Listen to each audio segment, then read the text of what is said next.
Hello everyone and welcome to today's video. Today we're going to do something completely different that I haven't done at all. So this is the first time I'm doing this on this channel, and we have a mini PC right here. This is MINISFORUM Venus series UN1265. It has an Intel Core i7-12650H. It has 2 times 8 gigabytes, so 16 DDR4, and we have 512 gigabytes of M.2 NVMe Gen 4 times 4 SSD.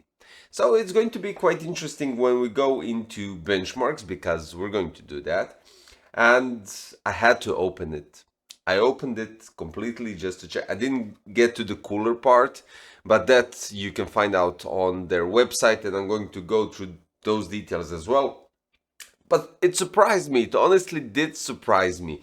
Not only because of the interior, but the connections, the benchmarks, everything that I did with this little thing so far was outstanding. And let's go. Okay, so here is the thing. So it's quite compact, and you have 2 color variations to choose from. You have this silver and you have some sort of a greenish design. They have a proper name for it, but honestly I didn't remember.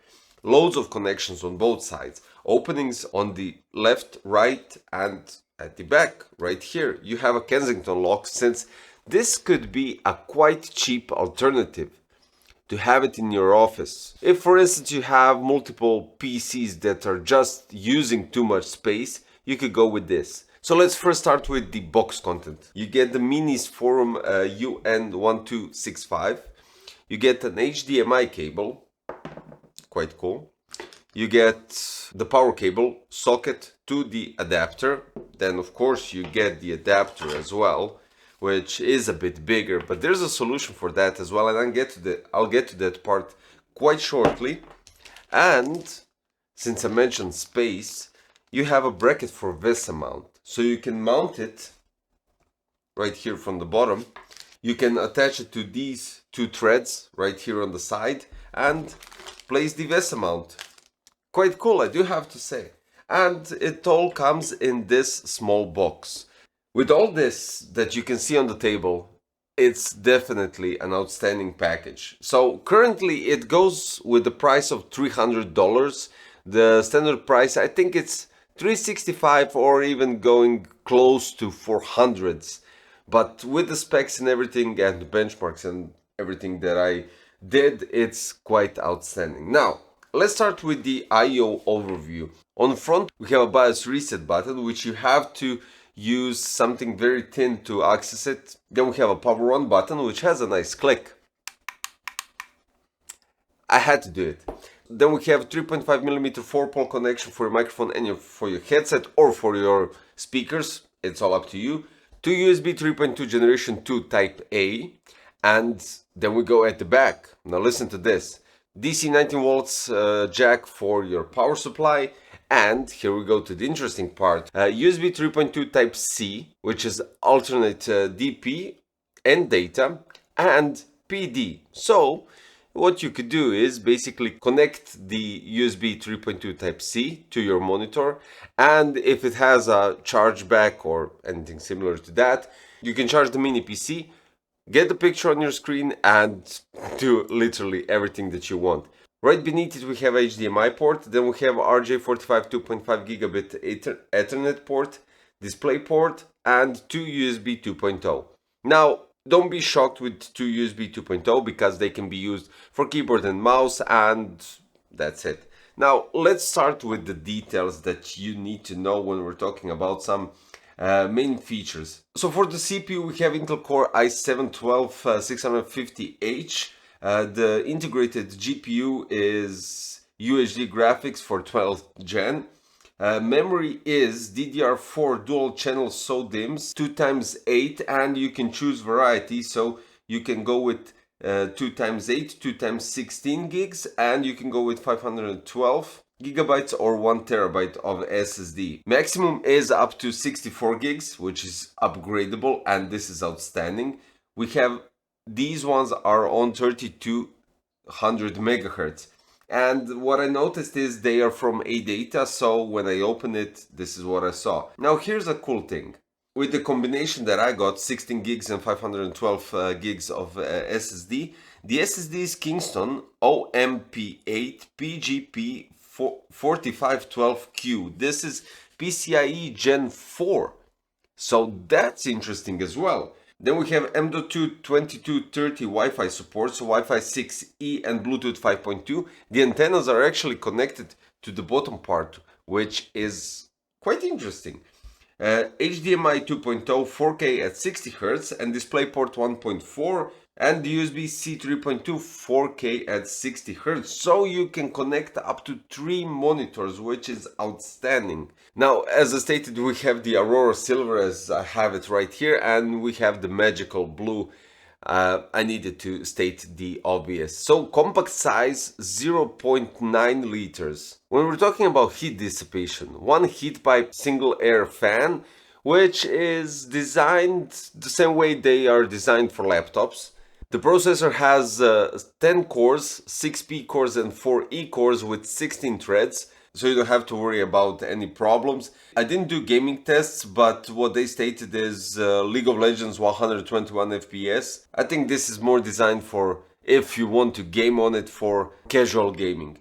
So the Cold Wave 1.4, it's a single heat pipe cooling system rapidly, which dissipates the heat, and the fan, even on 2700 RPMs, isn't that loud as you would expect it to be, because if we go with the standard 120mm fan on 2700 RPMs, it could be and it will be definitely louder than this. But regardless of that, on their website they stated that the idle is 30 decibels, which I don't agree, it's much lower.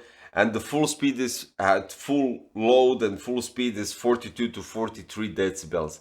Again, I don't think that's correct. I again think it's much lower. Then, as already stated, so we have DDR4 3200 MHz, and for the PD power supply, a single cable that provides both high-speed data transfer and convenient for smart charging with the USB-C cable. This brings us to the size, because if we're losing loads of cables, let's make it full compact. So 100 and almost 30 millimeters, so 129.6 times 127.8 times 54.3.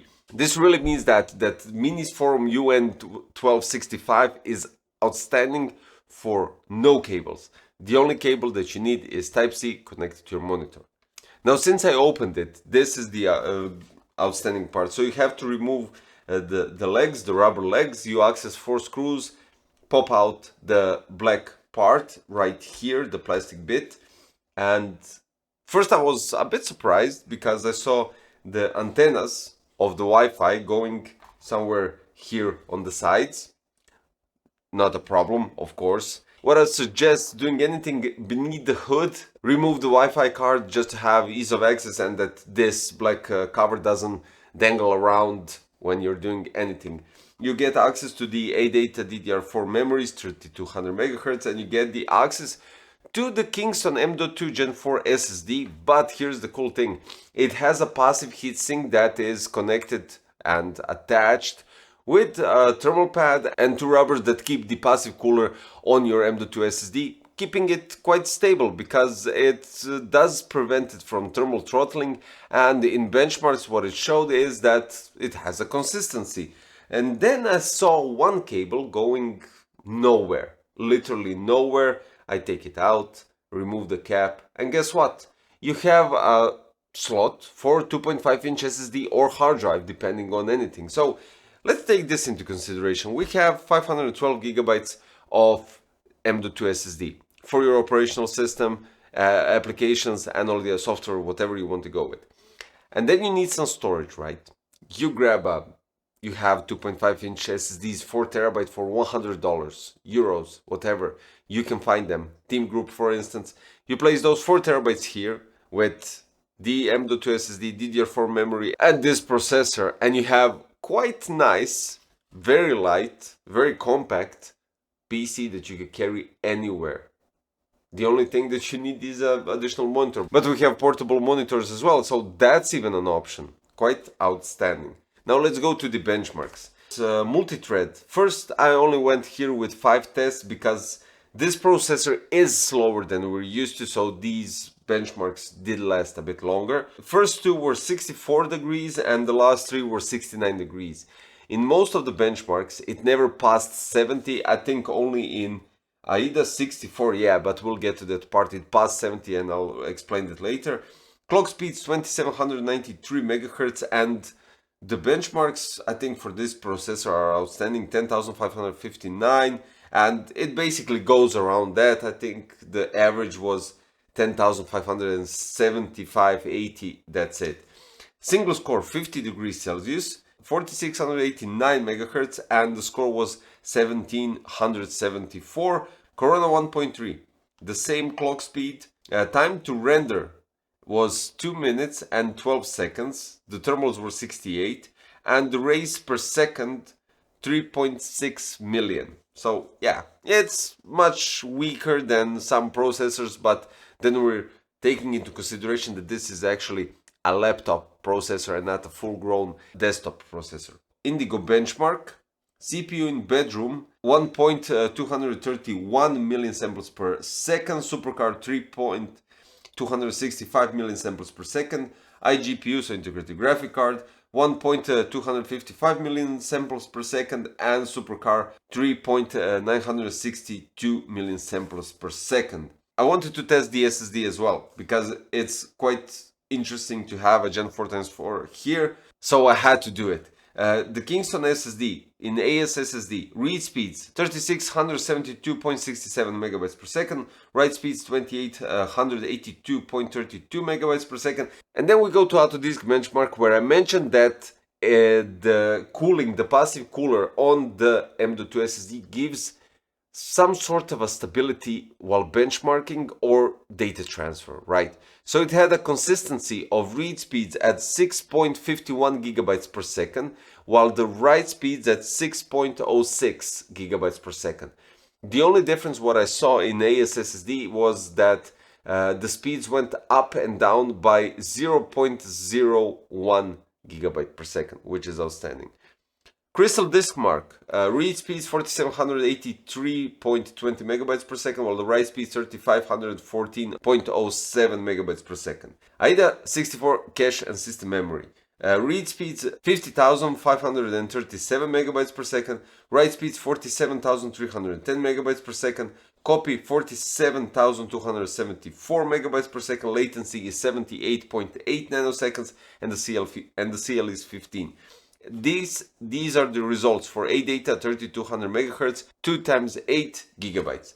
AIDA 64, now I ran the benchmark full stress test in AIDA 64 for 15 minutes, 72 degrees Celsius at 2594 megahertz.